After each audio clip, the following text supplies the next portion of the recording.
kung may tinanggal man ang Diyos sa buhay mo, hindi ka pinagkaitan ng Diyos. No.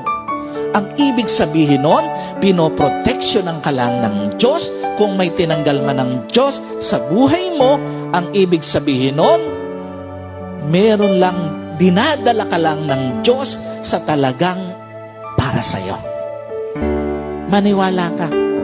Doon sa mga nawalan ng ibang negosyo before, hindi yun talagang para sa'yo. Kaya pinalitan ng Diyos ng talagang para sa'yo.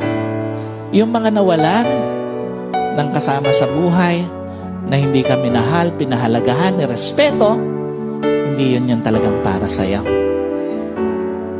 So, pag dinala ka na ng Diyos, pakinggan niyo pong mabuti. Pag dinala ka na ng Diyos sa bagong kwento ng kabuhayan mo, huwag mo nang balikan yung dating kwento na lagi ka na lang nangungutang.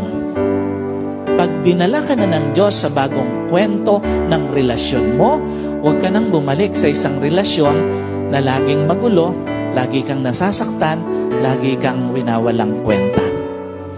Kapag ka dinala ka na ng Diyos sa bagong kwento ng pamilya mo na may kaayusan, huwag ka nang bumalik sa dating kwento na puno ng gulo.